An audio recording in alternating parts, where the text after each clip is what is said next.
오늘 허락하신 하나님의 말씀 함께 읽겠습니다. 원래 성경은 20절까지 9장에서 20절까지 9절에서 20절까지인데요. 저희가 1절서부터 읽을게요. 처음 시작하니까요. 저희가 그래서 여러분 요한계시록 1장 1절서부터 20절까지 우리 한 목소리로 읽겠습니다. 1장 1절서부터 20절까지 읽겠습니다. 예수 그리스도의 계시입니다. 그것은 반드시 곧 일어날 일들을 자신의 종들에게 보여주시려고 하나님께서 그리스도에게 주신 것입니다. 그리스도께서는 그분의 천사를 통해 자기의 종 요한에게 이것을 나타내 주셨습니다.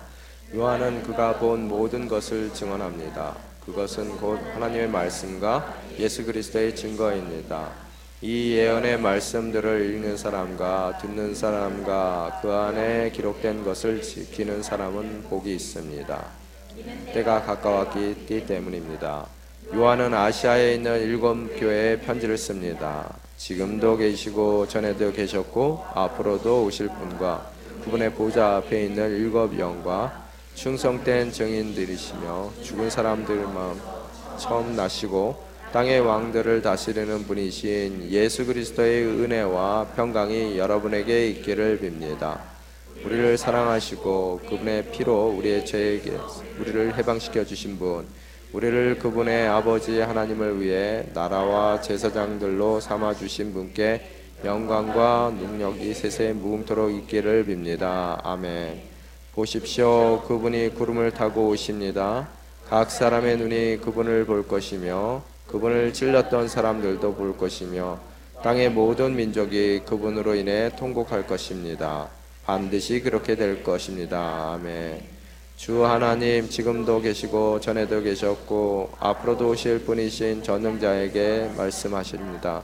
나는 알파요 오메가다.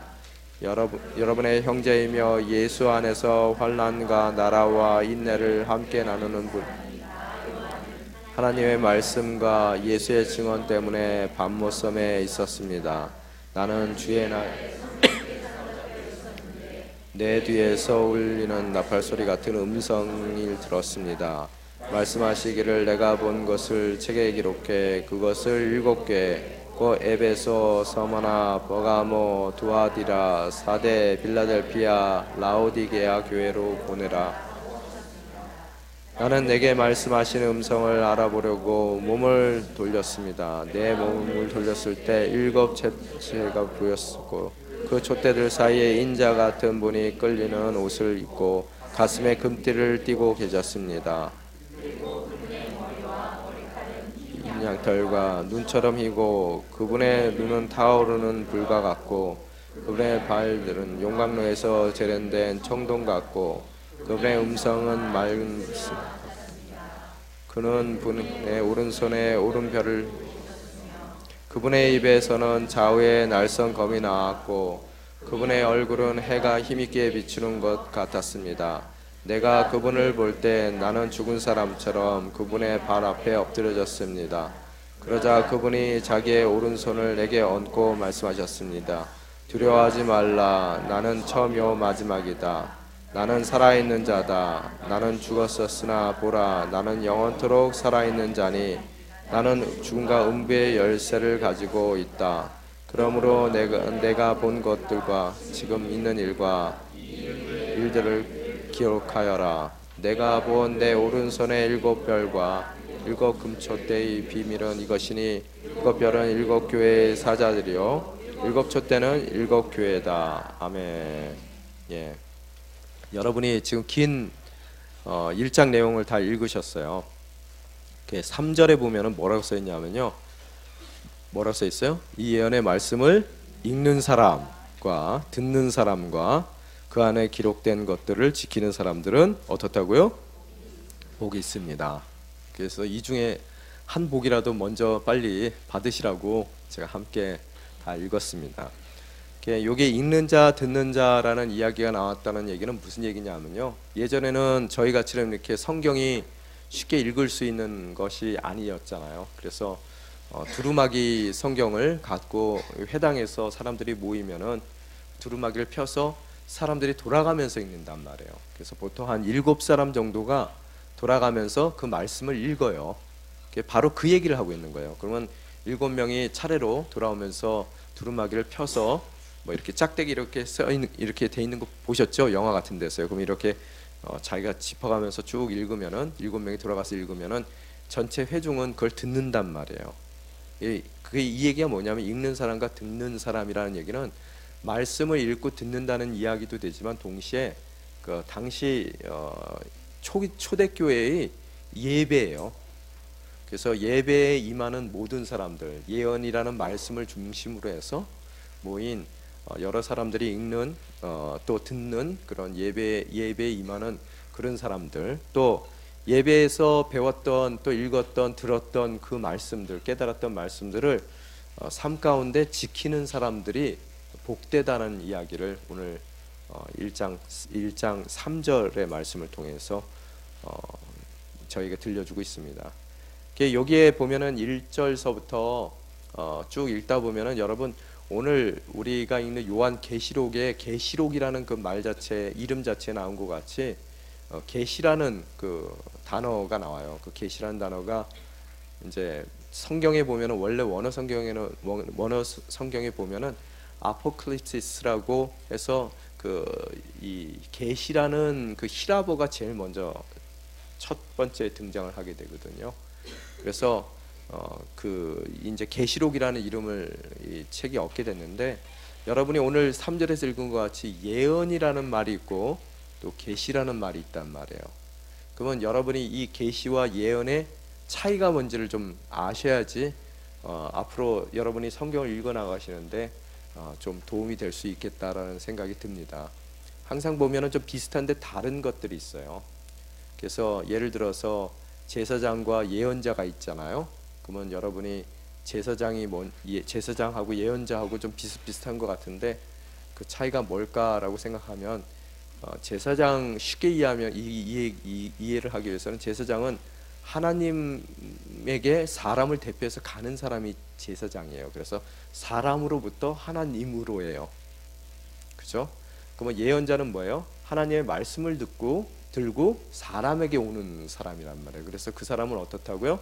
하나님으로부터 사람에게로. 그렇게 생각하시면은 여러분이 예언자와 제사장의 그 구분이 좀 쉬워집니다. 근데 예언과 계시가 이것도 굉장히 이렇게 그 민글드되는 그런 의미가 많은 것 같아요. 그래서 도대체 뭐가 차일까? 이 계시라는 것은 그냥 말 그대로 이게 아포칼립시스라는 그런 단어인데, 그 단어 자체가 아포한다는 얘기는 이렇게 열다라는 얘기예요. 클립시스 했을 때는 감추어진 것을 드러내다라는 그런 의미거든요. 그 말 자체가요. 그래서 뭔가 숨겨지고 우리 눈에서 안 보이게끔 잘 감춰졌던 그런 비밀들이, 읽다 보면은 비밀이라는 얘기도 오늘 성경에 나왔는데요. 내일 나오는가요? 하여튼 나오는데 이 단어 자체가 비밀스러운 것들, 숨겨진 것들, 우리가 알지 못하는 것들을 드러내는 것이 계시라는 거예요. 그래서 예수 그리스도 자체가 계시예요. 우리에게는 가장 큰 계시. 우리에게 하나님께서 자신을 드러내신 거란 말이에요. 하나님이 우리 눈에는 안 보이잖아요. 그런데 그런 안 보이는 하나님 자신을 드러내신 사건이 가장 큰 계시적인 사건이 예수 그리스도란 말이에요. 그래서 꿈으로도 하나님께서 여러분에게 숨겨진 것을 드러낼 때가 있어요. 그죠? 근데 대부분의 꿈들은 개꿈이 많을 수가 있습니다. 그래서 오늘 내가 꿈을 꿨는데 이게 하나님의 특별한 계시다 뭐 이렇게 말씀하시면 어떤 분들 좀 곤란한 분들이 있어요. 또한 여러분이 지나가다가 산을 봐도 계시가 임할 수 있어요. 왜? 하나님이 만들어 놓으신 거거든요. 자연 가운데서도 여러 가지 계시들이 있더란 말이에요. 그런 여러 가지 하나님께서 여러분에게 보여주시는 것들이 있어요. 환상이라든지 기타 등등이 있는데, 그것들을 예언은 뭐냐면은 그런 보여주시고 드러내주시는 것에 대한 구체적인 하나님의 설명이라고 생각하시면 돼요. 예언이라 그래서 보통 사람들이 프로페시라는 단어를 쓰게 되니까 프로라는 말이 붙으니까 앞이라는 얘기가 되거든요. 그래서 미래의 일에 대한 것만 이야기한다라고 생각하는데요. 예언이라는 것은 그런 뜻이 아니라요. 곧 우리에게 주어진 성경 말씀 자체가 예언이에요. 하나님의 말씀을 설명하는 거예요. 우리에게로 다가오는 하나님의 말씀, 또 보여주신 계시가 진정으로 무엇을 뜻하는 건지에 대해서 구체적으로 우리에게 설명해 주는 그 하나님의 말씀 자체가 예언이라는 거예요. 그렇게 구분을 하시면은 이 계시와 예언이 좀 어느 정도 머리에 윤곽이 잡혀지겠더라는 거예요. 왜? 많은 계시들이 있어요. 근데 그 계시들을 우리가 이해하지 못하는 계시가 있고요. 또 어쩔 때는 잘못 이해하는 계시들이 있어요. 그래서 제가 한번 말씀드렸잖아요. 예전에 한국의 어떤 교회에서 섬기게 되니까 거기에 굉장히 어려운 일이 있었는데, 그 어려운 이유가 뭐냐면 한 사람이 예언을 한다는 사람이 하나 있어요. 예언을 한다 그러고 그 예언 자체가 사실은 목사들이 예언하는 거예요. 지금 하나님의 말씀을 여러분에게 풀어 설명하는 것이 사실은 예언이거든요. 그런 의미에서 이해를 해야 되는데, 이 사람은 예언하니까 기본적인 신학이 없는 사람이 어디서 주워 들은 건 많으니까 예언을 한다 그러면서 자꾸만 미래 일에 대해서 점쟁이처럼 점을 치는 거예요. 그래서 우리나라에 가면은 여러분 예언 기도하는 사람들이 많습니다. 쫓아다니지 마세요. 다 성경에 써 있습니다. 여러분이 그걸 궁금해할 이유가 없어요. 근데 이게 무당 쫓아다니고 점 보던 그런 습관들이 아직까지 남아 있으니까 어때요? 누군가가 자기 미래에 대해서 이야기해 주기를 원하더라는 거예요. 그래서 자꾸 예언기도 받으러 댕기고, 저도 뭐 두란노에 있을 때도 두란노에서 누가 예언기도 하는 사람 데리고 와서 다 예언기도 받으래요. 두란노에서도요. 그래서 나는 안 받는다 그랬더니 자꾸 받으래요. 그래서 내가 왜 받냐고 그랬더니 하여튼 받으라 그래서 이 앞에 갔더니 뭐 어디 뭐 무슨 쪽으로 가지 말래요. 그래서 제가 이건 어디서 많이 듣던 얘기 같은데 이거 어디서 들었지? 이 얘기들을. 그죠? 여러분, 가도 하나님이 불러주신 그 길이라면 만약에 고난 당해야 될 것 같으면 고난 당하는 게 크리스찬이고요. 또 그 고난 가운데서 나를 지켜주시는 하나님을 만나는 것이 신앙이라는 거예요. 무슨 얘기인지 아세요? 그래서 편안하게 살려고 예수 믿는다는 생각을 가지셨으면 여기 안 오셔야 된다는 거예요. 왜? 아들도 십자가에 못 박는 하나님이세요. 그 아들도요. 뭐 여럿 있는 것도 아니고 그 하나 있는 거 십자가에 못 박는 분이세요. 여러분하고 저는 못 박는 거 그분한테 일도 아닙니다. 그죠? 여러분이 그걸 생각을 하셔야 된다는 거예요. 그래서 편하려고 또 어려운 삶을 살지 않기 위해서 예수 믿는다는 것은 말이 안 된다는 거예요. 근데 예언을 여러분이 자꾸 예언 기도를 받고 점쟁이를 찾아가고, 그건 무슨 얘기예요? 미래에 대한 불확실성 때문이란 말이에요. 오늘 사실 그런 미래에 대한 불확실성을 가진 우리들에게 꼭 필요한 말씀이 바로 요한계시록이에요. 이 요한계시록의 뜻이 뭐냐면요, 여러분 이걸 보면은 뭐 복잡하게 뭐 자꾸만 이상한 얘기 나오잖아요. 뭐 금띠를 메고 뭐 입에서 뭐 양쪽에 그 칼이 있는 그 검이 나오고 막 이상한 얘기, 앞으로 가면 더 이상한 얘기들 많이 나와요. 그런 거에 정신 팔려 가지고 자꾸 이상하게 때려 맞춰 가지고 자꾸 이단들이 나오거든요. 그 얘기가 아니라요, 정말로 이 오늘 계시의 말씀은, 이 계시의 말씀을 이해하기 위해서는 66권의 전체 성경 가운데서 이 말씀들을 이해를 해 나가야 되는 거예요. 그리고 모든 걸 다 이해할 수는 없습니다. 나중에 지나봐서 내가 그때는 이거구나 라고 느낄 수는 있어요. 그렇죠? 모든 것을 다 이해할 수 없는데, 이 요한계시록이 우리에게 주어진 그 가장 큰 이유는 뭐냐면요, 여러분의 삶이 해피엔딩으로 끝난다는 얘기를 하고 싶은 거예요. 그게 이 요한계시록의 본론이에요. 여러분의 삶이 아무리 어렵다 하더라도 지금 역경과 고난 가운데서 때로는 개죽음을 당할 수도 있거든요. 아무것도 못하고 그냥 죽을 수도 있어요. 그렇지만 그 죽는 그 삶 자체도 무의미하게 죽은 것 같아도 마지막 날 새하늘과 새 땅이 이 땅 가운데 임하는 그날, 새 예루살렘에 하나님의 도성이 우리 가운데 임하는 날, 그 사람이 해피엔딩으로 그 인생이 마무리됐다는 그 사람의 스토리가 해피엔딩으로 마무리됐다는 것을 말씀하고 계시는 것이 계시록이라는 거예요. 여러분, 제가 예수 믿는다고 다 편안하게 되지 않는다는 그 반증을 하나 제가 들려드릴게요. 갑자기 이 사람 생각이 났어요. 준비된 건 아닌데요. 그 토마스라는 선교사 아시죠? 그래서 이북에 보면은 평양에 예전에는 토마스 선교사 기념 교회까지 있었어요. 그 사람이 스코틀랜드 선교사인데 한국의 제레미 토마스죠. 한국의 선교사로 파송이 됐던 사람은 아니에요. 사실은 원래 중국으로 가기 위해서 중국 파송을 받기 위해서 신학 공부를 하고 파송받기 직전에 사랑하는 아내와 결혼을 해서 둘이 제 기억으로는 상해라는 곳을 가요. 상해를 가는데 거기서 그때는 이제 그 여러분 그 장작대가 석탄대 가지고 돌아가는 배 있잖아요. 그런 거 타고 다닐 때요. 그래서 그 증기선을 타고 먼 여행을 정말로 하나님 한번 제대로 잘 전해보겠다고 그 낯선 땅에 간단 말이에요.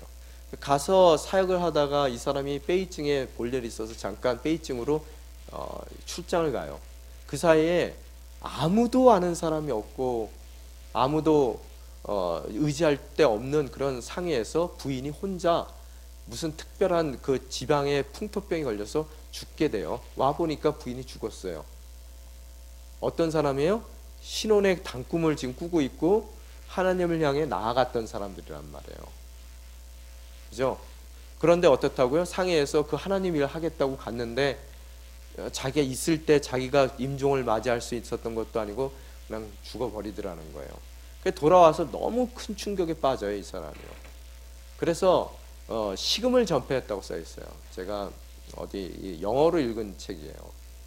그래서 이 책에 그 얘기가 나오는 거예요. 그래서 식음을 전폐하고 이제 모든 것을 다 놔버렸어요. 그래서 3개월 동안인가 이 사람이 거의 음식도 입에 안 대고 그렇게 좌절하고 있었는데 그때 이렇게 보니까 내가 좀 죽어야 되겠다라는 생각을 이 사람이 갖게 됐어요.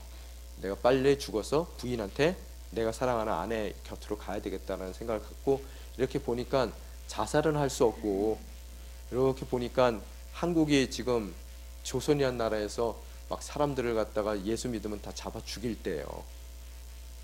그래서 이렇게 가만히 보니까 거기 가면 꼭 죽을 것 같아요. 그래서 그 사람이 자기 선교 본부에다가 얘기를 해요. 조선에다가 보내달라. 그랬더니 자살행위다. 지금 있는 사람들 다 나와야 될 판에 왜 네가 들어가려고 그러느냐. 이제 그랬더니 자기가 들어간다고 계속 졸라대는 거예요. 그 이유 중에 하나가 뭐냐 하면은 그 당시에 자기가 머물렀던 그 도시 근처에 한국 보부상들이 조선 보부상들이 많이 왔었어요. 그래서 그 사람들하고 이상하게 중국에 있으면서도 생활을 좀 하다 보니까 한국말을 좀 배운 거예요. 이 사람이 언어적인 능력이 있었는가 봐요. 그래서 한국말을 좀 배워서 이렇게 들어간다 그랬더니 못 들어가게 해서 지 혼자 들어가요. 그냥 죽으려고요. 근데 마침 그때 마침요. 이게 때마침 거기에 겁없이 들어가려는 미국의 상선이 하나 있었어요. 여러분 아시는 제너럴 셔먼호예요. 거기서 누구를 구했냐 하면은 통역관을 하나 구했어요. 그 한국말 좀 몇 마디 할 수 있었거든요. 그래서 거기를 어플라이해서 또 이게 어쩌다가 이렇게 뭔가 이렇게 뭐 재수가 좋았다 그러나요? 뭐 세상적으로 얘기하면 뭐 아다리가 맞았다 그러나요? 하여튼 그래서 그 배에 올라서 그 사람이 중국어로 된 성경을 그것도 쪽복음이죠. 쪽복음들을 갖고 그 사람이 평양을 향해 가는 거예요. 근데 이 미국 사람들도 이 사람들도 돈독이 아마 올랐었던 사람들 같아요. 그 죽을 곳을 왜 갔는지 모르겠는데 하여간 이 모든 것이 믿음의 눈으로 봤을 때는 섭리란 말이에요. 섭리. 그래서 그때 마침 대동강 물이 원래는 수위가 낮아서 평양 근처까지 그 배가 들어갈 수가 없대요. 그런데 그때 비가 막 너무 많이 와가지고 이게 수위가 올라간 거예요. 그래서 배가 어떻게 해요? 거의 평양 근처까지 가게 되고 가다가 원래는 들어가지 못하는 곳이라 밑바닥이 단 거예요. 강바닥에. 그래서 배가 오도 가지도 못하게 된 거예요. 그럴 때 이제 우리 그 조선 병졸들이 위에서 뗏목에다 불을 질러 가지고 놓은 거예요. 그래서 그 불타는 뗏목들이 와서 제너럴 셔먼호에 와서 닿게 되면은 불이 옮겨 붙고, 그래서 이 사람들은 그 안에 타고 있었던 사람들은 헤엄쳐서 강가로 나아가게 되는 것이고, 또 강가에 나가면은 거기에 군졸들이 다 창과 칼을 들고 기다리고 있다가 헤엄쳐서 나오는 족족이 다 목을 쳐서 죽이는 거예요. 사람들을요. 그게 토마스 입장에서는 죽으려고 물론 갔을 거예요. 그런데 뭐 이 사람이 수용 잘했을 것 같아요? 못했을 것 같아요? 아무래도 상선 선원들이 훨씬 잘했겠죠.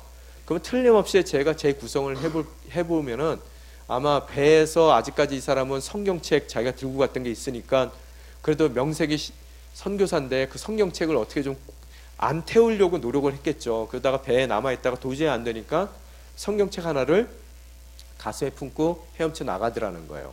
그러면 뭘 받겠어요? 먼저 헤엄쳐 나간 이 선원들이 뭘 당하는 걸 봐요? 학살당하는 걸 보더라는 거예요.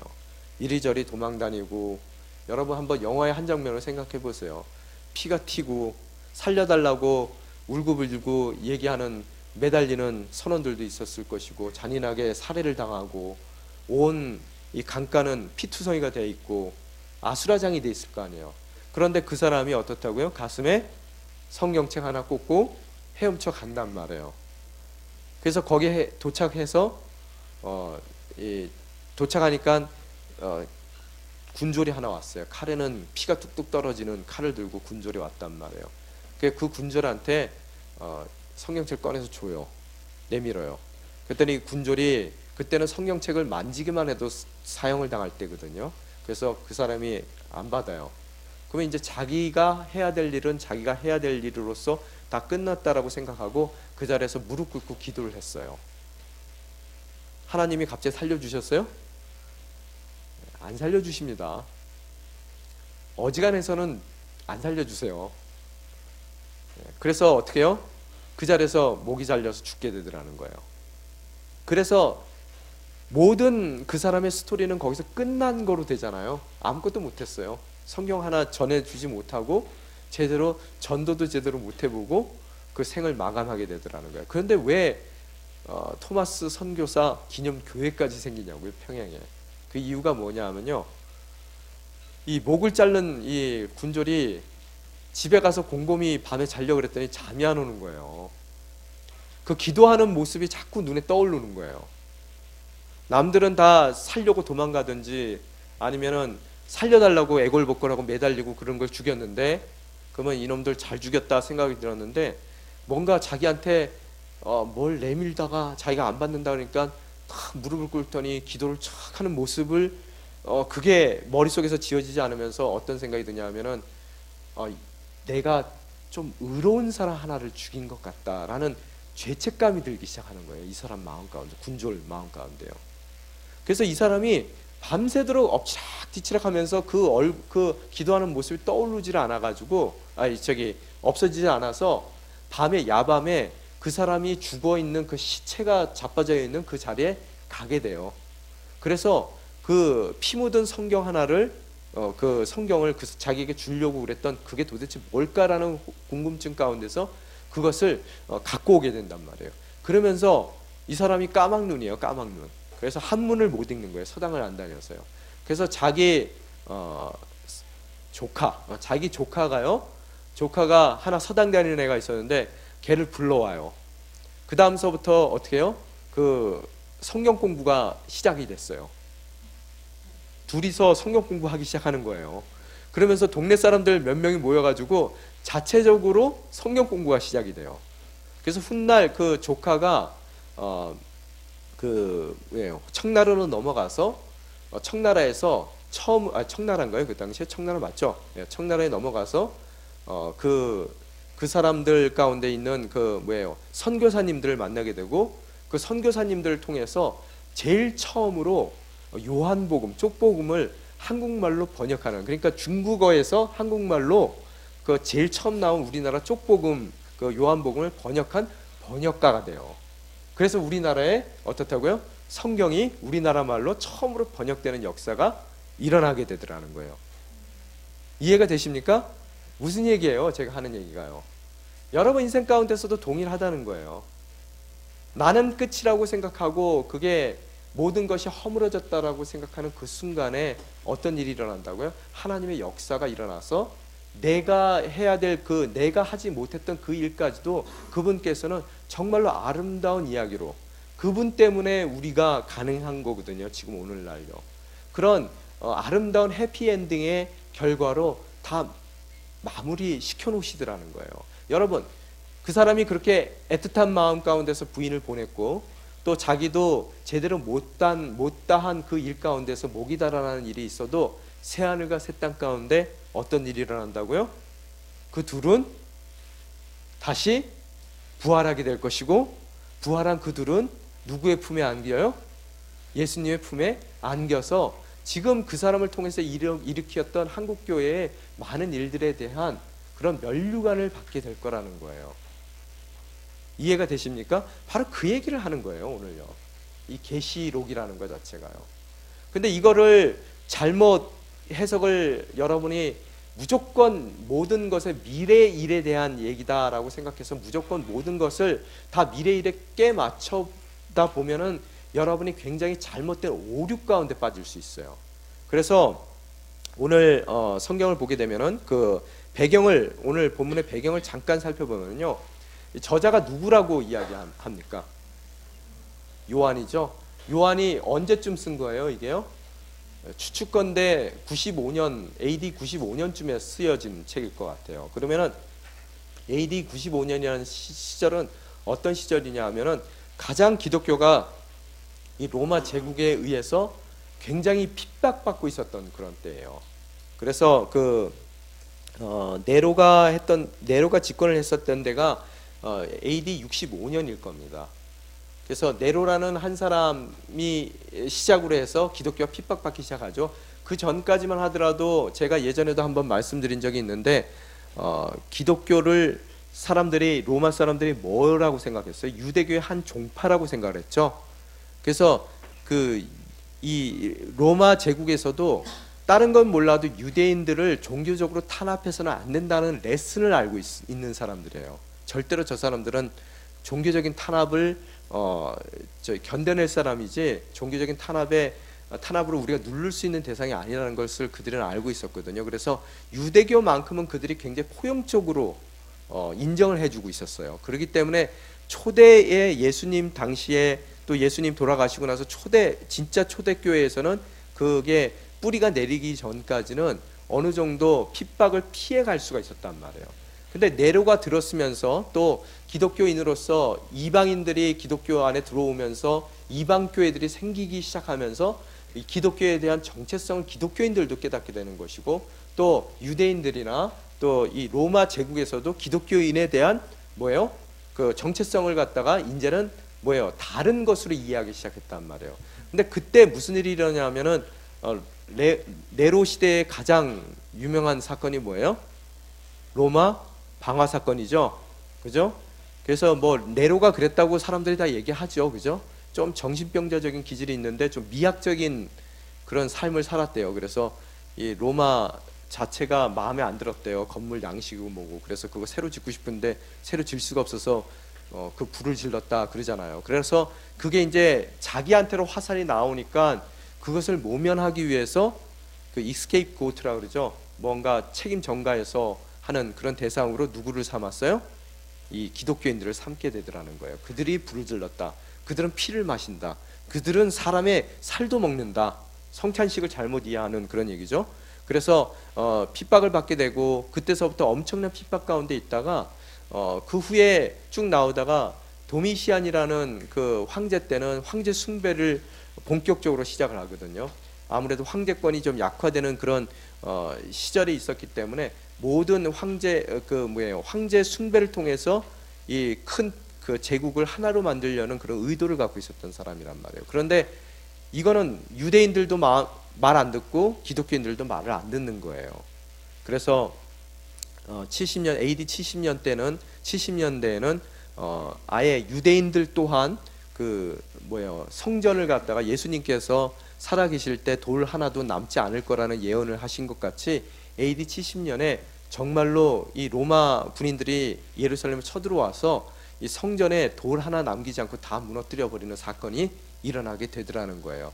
그러면서 기독교인들도 계속 지속적으로 핍박을 받게 되는데 이제 그렇게 핍박을 받다가 모든 사람들이 다 그 교회 리더십들이 다 죽게 되죠. 그래서 베드로도 죽고 또 누구죠? 바울도 전설에 의하면은 그가 순교 틀림없이 당했고요. 또 여러분이 잘 아시는 디모데 같은 경우에도 살해를 당하게 돼요. 그래서 기독교가 휘청휘청 낸단 말이에요. 그 가운데 이제 사도 바울도 어때요? 예수님을 증거하다가 너무 이 사람은 이제 나이가 거의 100살에 가까운 사람이 된 거죠. 그죠? 그래서 이 사람은 어떻게 돼요? 이 로마에서 어떻게 해요?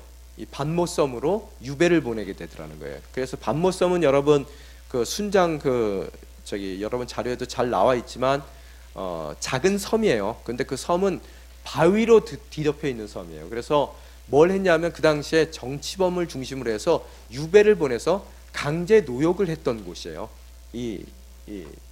돌을 캐는 그런 강제 노역을 했던 곳인데 그곳에 끌려가 있는 상태에서 오늘 요한계시록을 그가 쓰게 되더라는 거예요.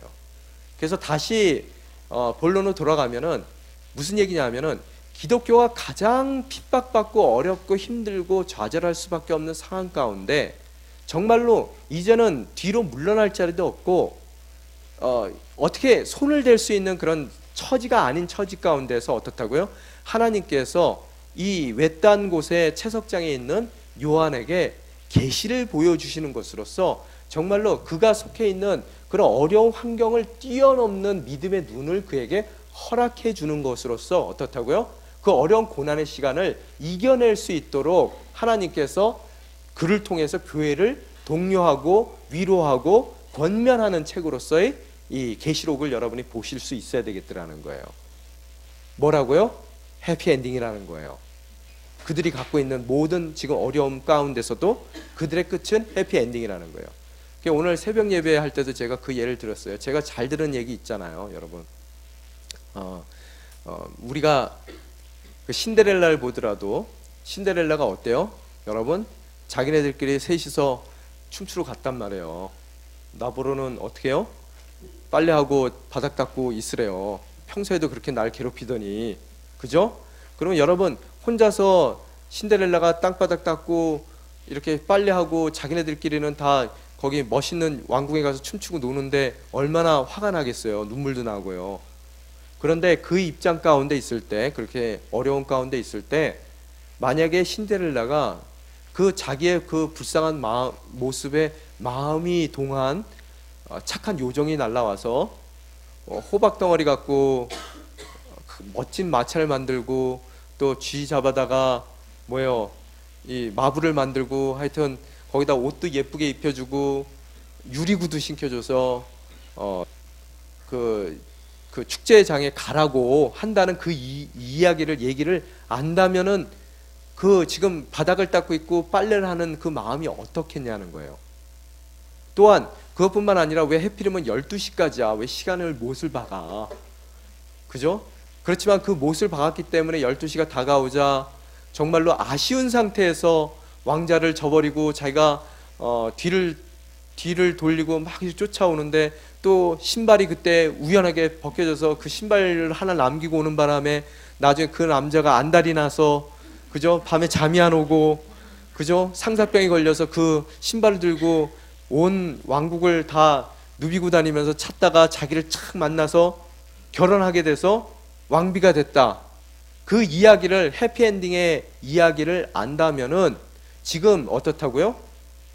지금 그 어려운 고난의 순간에 바닥을 닦고 옷을 빨고 그 세탁을 하고 못 가는 그 안타까운 가운데 있다 하더라도 어떻다고요? 큰 위로와 권면이 되더라는 거예요. 바로 그게 신앙이라는 거예요. 그래서 여러분에게 하나님께서는 마지막 날 새하늘과 새 땅이 임하는 그날 하나님께서는 여러분 인생 가운데 해피엔딩을 선물하실 거라는 그런 이미 결정된 미래를 갖고 있다는 것을 여러분에게 보여주시는 거예요. 아무리 여러분 옆에서 누가 짹짹짹짹 되더라도 걔네들은 오리예요. 근데 저를 갖다가 자꾸 미운 오리 새끼라고 뭐라 하더라도 저는 뭐라고요? 백조란 말이에요. 근데 이 오리들이 백조를 못 알아볼 수밖에 없어요. 그런데 어느 날 정말로 시간이 됐을 때 내가 우아하게 호수에 동동 떠다니는 아름다운 하얀 백조라는 것을 걔네들이 알기만 한다면, 또 내가 알기만 한다면 얘네들이 아무리 와서 짹짹거려도 나는 신경 안 써요. 너 오리, 나 백조예요. 그죠? 무슨 얘기인지 이해가 되십니까?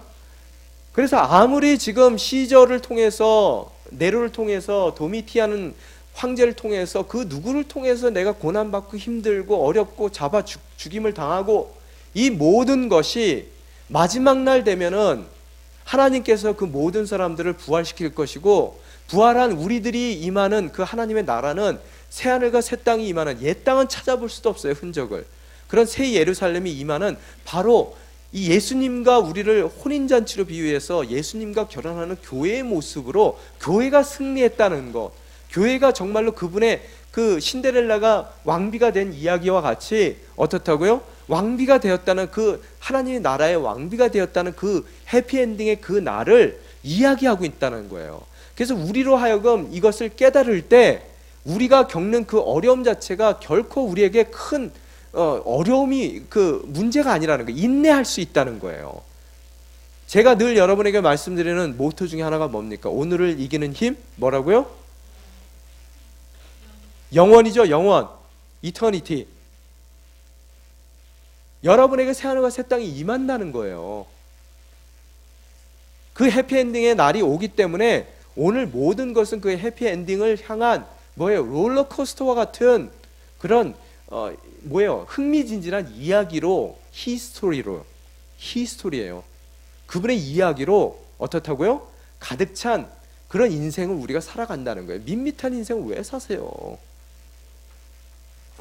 죽어도 됩니다. 왜요? 부활할 거예요.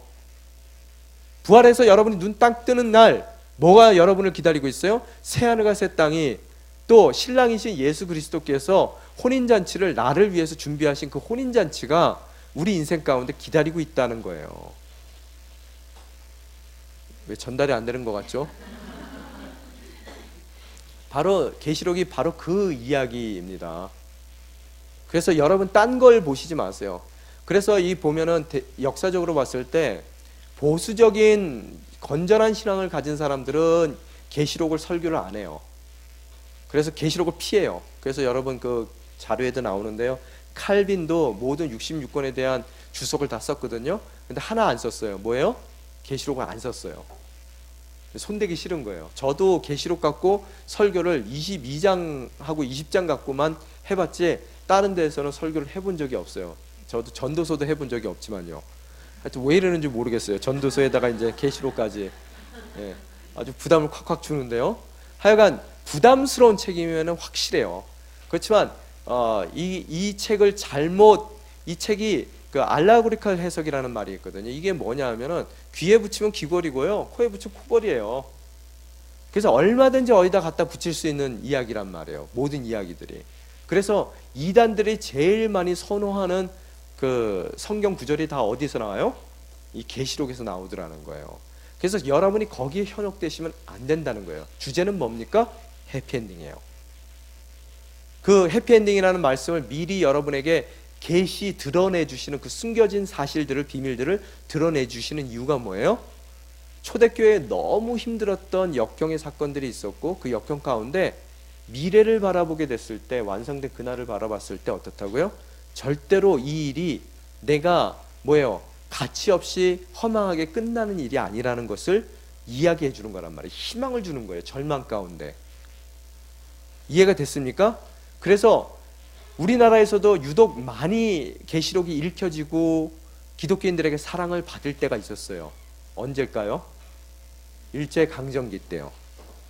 늘 교회 리더들이 읽었어요. 그래서 길선주 목사님 같은 경우에는 제가 듣기로는 만독을 했대요. 만독. 그래서 이 계시록을 달달달달 외우고 계세요. 그래서 그런 분들의 입에서 열면은 나오는 그런 멘트가 뭐예요? 마라나타. 주님 언제 오십니까? 여러분 인생 가운데서는 그런 신음이 안 나오세요? 주님 언제 오실 겁니까? 제발 좀 와주셨으면 좋겠습니다. 빨리 내 역경과 고난과 이 힘든 삶을 주님 끝내주십시오. 빨리 당신이 오시는 그날 우리는 새하늘과 새 땅을 바라보게 될 것이고 그날을 정말로 왜 이렇게 더디 오게 하십니까? 마라나타라는 고백이 있는 그런 고통과 역경 가운데 있는 사람들에게는 굉장한 위로가 되는 그런 말씀이라는 거예요. 제가 오늘 새벽에도 잠깐 말씀을 드렸는데요. 요새 와서 이제 좀 여기 저보다 연배가 많으신 분들에게는 정말로 죄송한데 제가 나이가 드는가 봐요. 자꾸 옛날 생각이 나요.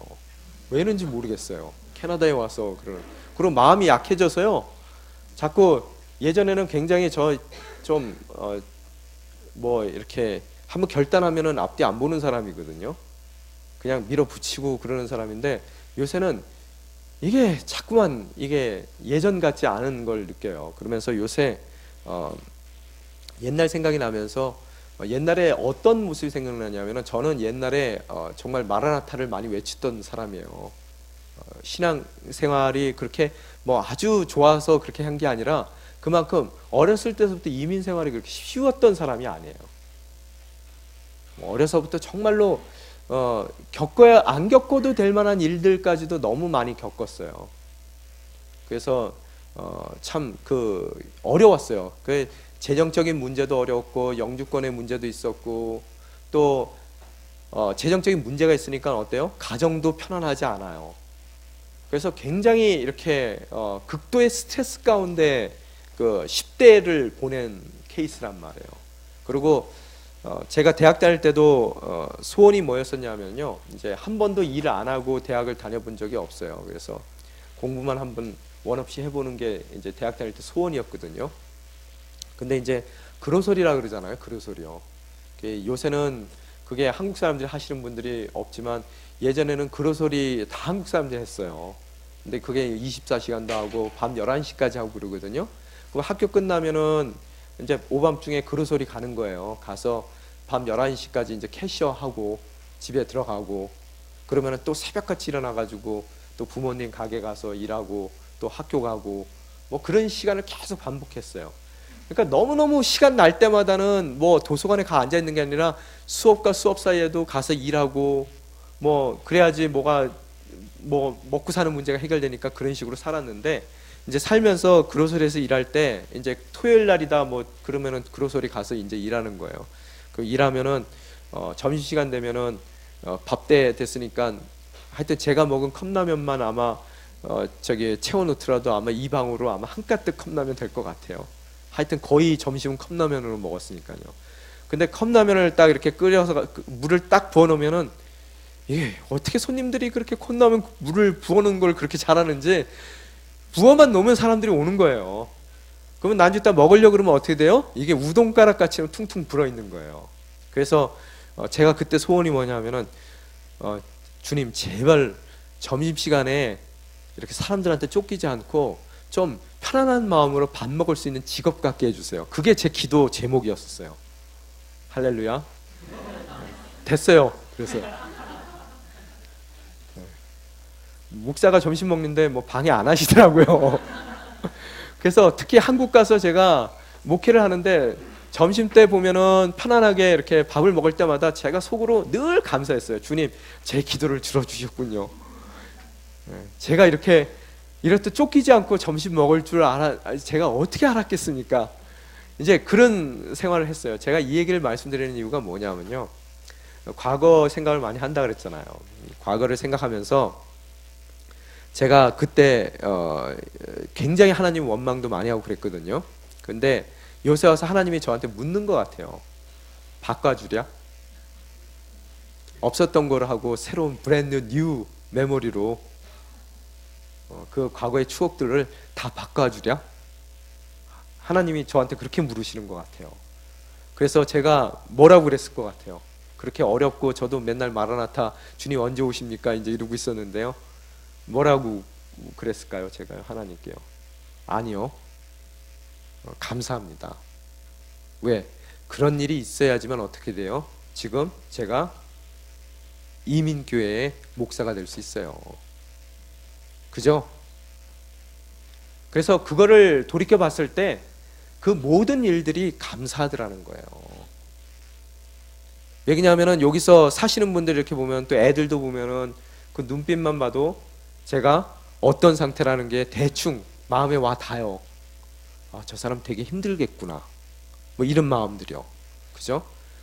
그래서 하나님께서 만약의 경우 그 시대를 정말로 편안하게 사는 그런 삶으로 만약에 바꿔 주신다면은 제가 지금 느끼는 마음들을 못 느낄 것 같아요. 그래서 그것을 봤을 때 저는 그 과정들이 감사하거든요. 안 바꿔요. 그죠? 이렇듯 하나님의 일이라는 것은 주님께서 핍박을 허락하시고 고난을 허락하시고 어려움을 가운데 우리를 빠뜨리기도 하시고 여러분을 정말로 마라나타라는 시름이 나올 정도로 주님 빨리 오십시오. 빨리 여기서 전 벗어나고 싶습니다. 차라리 죽여주세요. 라는 그런 고백이 나올 정도로 어렵다 하더라도 어떻다고요? 하나님께서 여러분에게 예비하신 것은 해피엔딩이라는 거예요. 그게 종국적인 세상의 결말 가운데 있었던 해피엔딩도 있지만 여러분 삶 가운데서도 주님께서 틀림없이 작은 해피엔딩들을 허락하신다는 거예요. 그래서 그 일을 통해서 하나님께서 정말로 여러분이 상상치도 못한 일을 준비해 주신다는 거예요. 제가 지금 이민교회 여기 온누리교회 와서도 밴쿠버 온누리교회 와서도 제가 여러분에게 한숨 먹고 들어가는 게 뭐예요? 30년 됐어요? 이거잖아요. 두 분만 계세요. 저보다 오래되신 분들. 그죠? 그래서 여러분 저한테 명함을 못 내미세요. 그리고 여러분이 겪어봤던 거 저도 안 겪어본 건 없습니다. 다 해봤어요. 저도요. 정말로 이민국에 가서 끌려가서 사정사정도 해보고요. 별짓 다 해봤습니다. 그래서 저는 이민국 가면 머리가 아파요. 지금도요. 그 트라우마가 아직 있어요.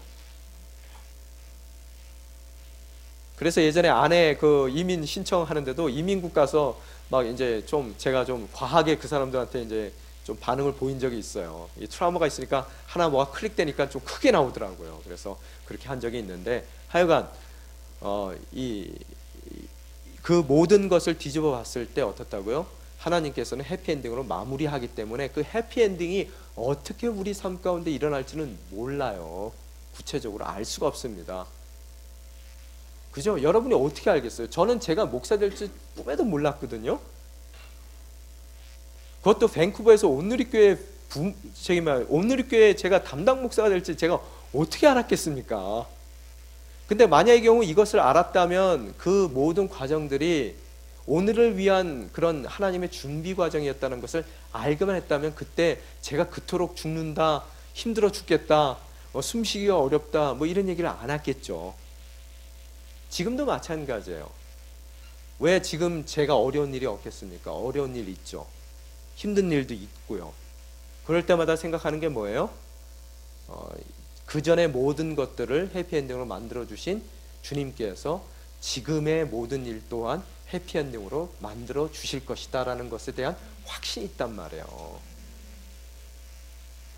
그러면은 그게 어렵고 힘들고 견디지 못하는 것이 아니라 기대감이 생기는 거예요. 도대체 이번 판에는 무슨 일을 일으키실까 그분께서. 굉장히 플레이풀 하신 분이에요. 여러분이 상상치도 못했던 그런 미래의 여러분의 모습을 또 여러분의 자녀의 모습을 오늘 그분께서 여러분을 통해서 여러분의 힘듦과 신음을 통해서 신음이 나올 만한 그런 환경을 통해서 그분이 만들어 가세요. 제가 아는 그 훌륭한 교수님 한 분 말씀드렸잖아요. 그 아버지가 이 암이 걸려서 밤새 앓는 거예요. 그 아버지에 대한 기억은 밤새 끙끙 앓는 아버지의 기억밖에 없어요. 밤새 그 신음소리를 듣고 자랐어요, 이 사람이요. 그래서 나중에 아버지한테 아침에 가서 아버지 괜찮아요? 그러면 괜찮다. 주님이 나와 함께 하신다. 딱 그 얘기만 하신대요. 그때는 페인킬러도 없는 거예요. 너무 오래전이라. 생으로 아파서 죽는 거란 말이에요. 그게 무슨 선을 이룰까 그 인생 가운데 그걸 보면서 아버지는 그렇게 해서 허무하게 인생을 갔지만 그 아들이 그 아버지를 투병하는 아버지를 보면서 매일 신음소리를 듣고 자란 그 아이가 정말로 훌륭한 목사가 돼 있어요. 목사가 쉽게 만들어지는 얘기가 아닙니다. 그 아버지의 그 맨날 신음하던 그 인생이 있었기 때문에 그 사람이 그렇게 훌륭한 목사가 되는 거예요. 여러분의 그 아픔들이 있고 여러분의 힘듦이 있고 여러분이 정말로 여러분의 입에서 신음소리가 밤새 나는 그런 삶이 있기 때문에 여러분의 자녀들이 주님의 복된 도구로서 성장하게 된다는 거예요. 근데 아플 거 피해갈 수 없습니다. 아프게 하려고 작정하고 덤벼드시면은요 그거 당할 수밖에 없어요. 근데 선택은 두 가지입니다. 그걸 통해서 해피엔딩을 이루어 갈 것이냐, 아니면 거기서 원망하고 욕하고 쓰러져 죽든지요. 뭘 원하세요? 뭐가 똑똑한 거냐고요. 그게 신앙생활이라는 거예요. 여러분이 그래서 믿음의 확신만 있다면은 오늘의 어려움과 고난과 힘듦이 아무것도 아니에요. 이겨낼 수 있는 거예요. 오늘을 이기는 힘이 뭐라고요? 영원이에요. 그래서요. 그게 우리 기독교인들의 삶의 방법이라는 거예요. 그 계시록을 통해서 여러분이 그걸 배우셔야 된다는 거예요. 그래서 이 요한도 어떻다고요? 너무 어렵고 7 교회에 대해서 이 글이 쓰여졌단 말이에요. 그죠? 그 7 교회에 요한도 어렵지만 7 교회를 정말로 다시 한번 세워주는 역할을 하게 되는 거란 말이에요. 그래서 우리 오늘 본문 그래도 저희가 잠깐 봐야 되니까요. 뭐 다 그 내용이에요. 그러니까 여러분이 이렇게 보시면 돼요. 어때요? 사실은 요한이 지금 어디 있다고요? 9절에 보면 어디 있다고 써 있어요? 반모섬에 왜 있어요? 하나님의 말씀과 예수의 증언 때문에 반모섬에 있다는 거예요. 여러분, 이 사람이 반모섬 안 갔으면은 그냥 이 사람이 살아있는 이유가 뭐예요? 다른 사람들 다 다 순교당했는데 왜 이 사람만 멀쩡히 살아있어요? 그것도 왜 100살까지 다 살아요? 하나님의 뜻이 있는 거예요. 왜요? 이 사람 계시록 써야 되는 거예요. 그래서 사람들에게 핍박받는 교회에게 정말로 소망의 메시지를 전해야 되는 사람입니다. 제가 이 얘기를 하는 게 뭐냐면은 제가 제일 좋아하는 신학 노선이 하나 있어요. 그 신학이 뭐냐면은 Theology of Hope라는 그 신학이 있어요. 희망의 신학이라는 게 있습니다. 몰트만이라는 사람의 신학자의 그 신학인데요. 그 신학도 어디서 나왔냐면요. 이 사람이 독일 사람이에요. 2차 세계대전 이후에 독일이 패망했습니다. 모든 것이 황폐해졌고요. 속아서 전쟁터로 끌려나갔던 많은 젊은이들이 죽어서 정말로 집집마다 다 초상집이에요. 그런 나라까지 망했어요. 그 폐허된 조국을 바라보며 신학자로서 희망의 신학을 얘기했어요. 그 또한 뭐라고요? 하나님의 소망의 자리라는 거예요. 오늘 여러분이 그런 소망을 가지셔야 된다는 거예요. 그래서 이 반모섬에 살아있는 것도 하나님의 그건데 계획인데 10절에 보면 뭐라고 써 있어요? 주의 날에, 언제? 주의 날에 내가 뭐 어떻게 됐다고요? 성령께 사로잡혀서 어떻다고요? 큰 나팔 소리와 같은 음성을 듣게 됐다는 거예요. 자, 어디서요? 반모섬에서. 누가요? 요한이요. 어떻게요? 성령께 사로잡혀서 무엇을 했어요? 큰 음성을 들었어요. 누구의 음성이에요? 하나님의 음성이란 말이에요. 근데 그 하나님의 음성에서 얘기하는 것이 뭐예요? 7 교회에 주는 메시지라는 거예요. 그 7 교회가 뭐예요? 여러분, 에베소, 그 다음에 서머나, 버가모, 그 다음에 어디예요? 두아디라,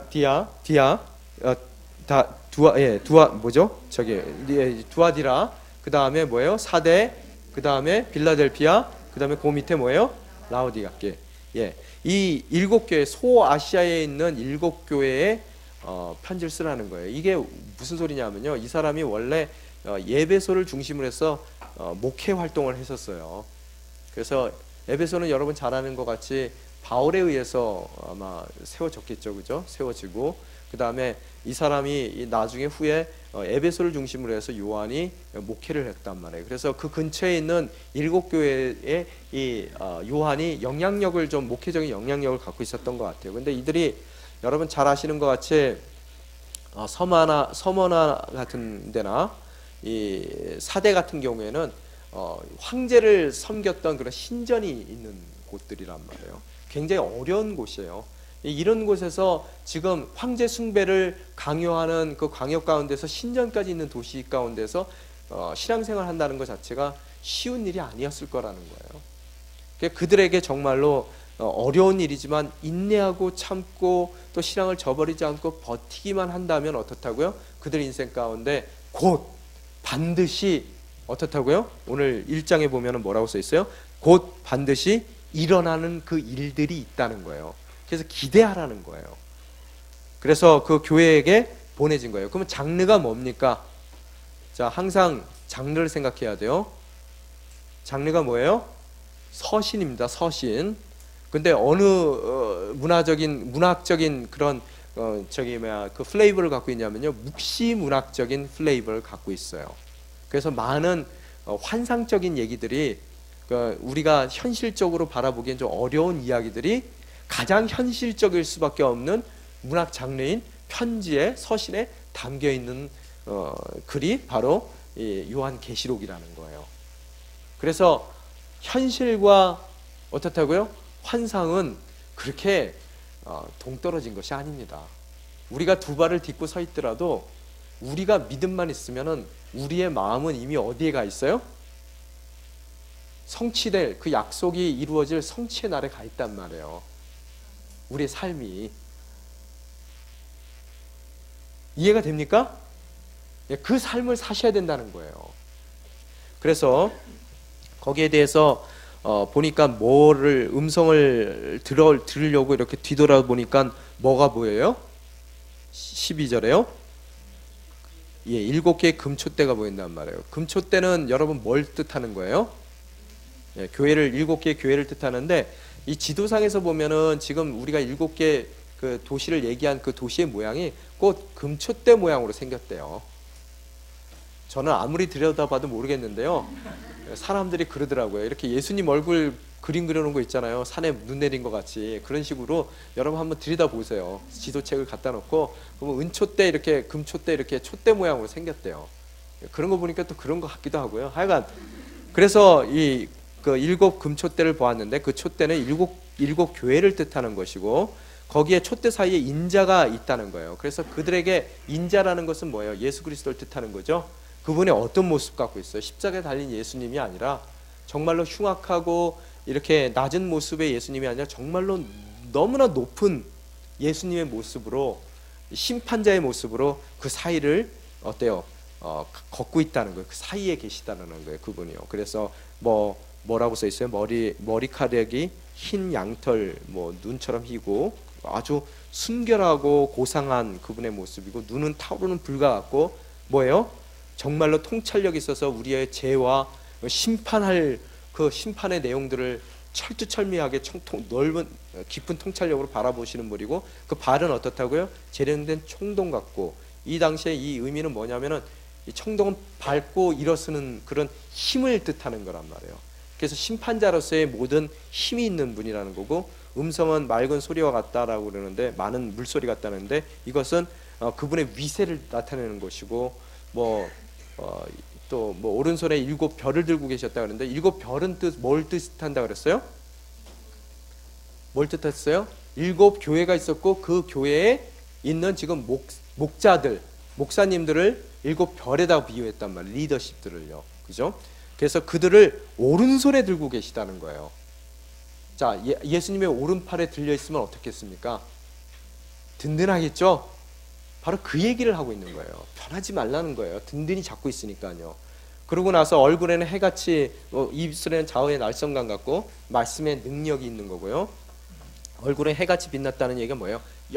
영광이 그분께 임했다는 거예요. 꼭 큰 황제보다 더 황제 중에 황제를 보는 듯한 그런 위엄과 권위의 예수님께서 어떻다고요?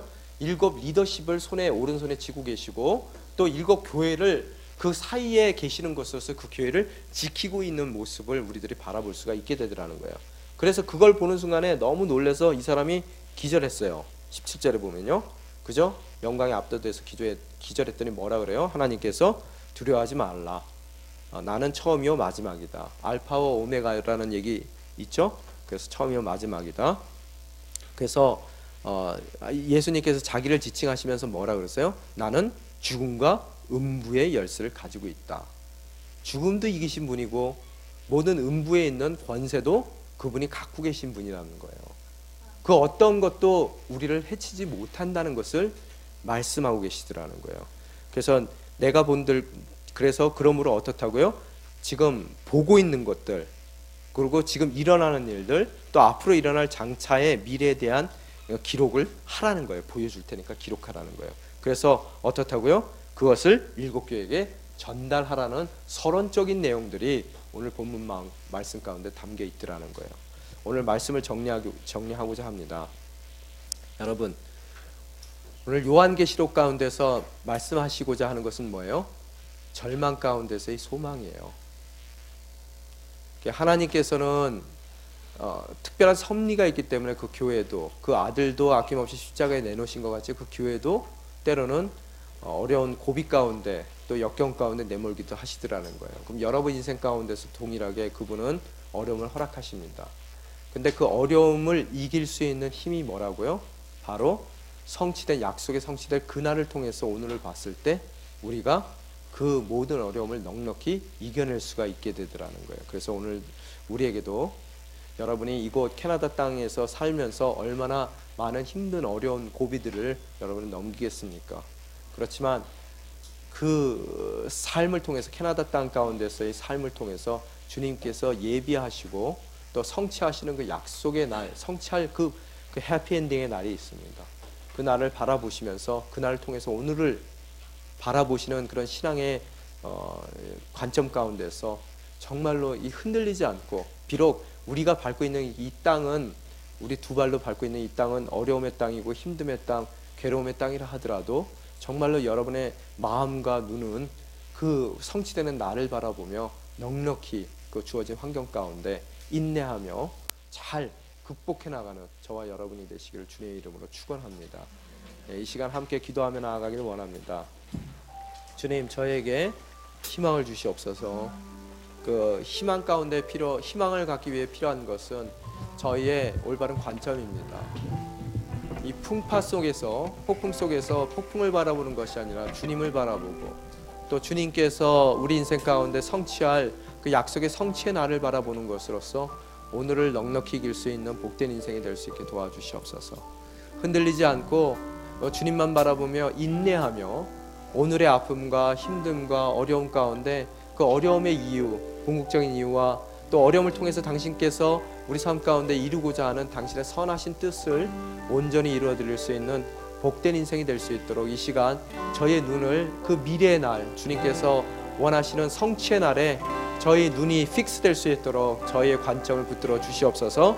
그럼으로써 저희가 그런 아름다운 신앙인으로서의 삶을 살 때 우리를 지켜보는 그 자녀들 삶 가운데서도 동일한 그 신앙이 배워질 수 있도록 저희를 그 삶 가운데, 그 자녀들의 삶 가운데 사용하여 주시옵소서. 함께 기도하며 나아가시겠습니다.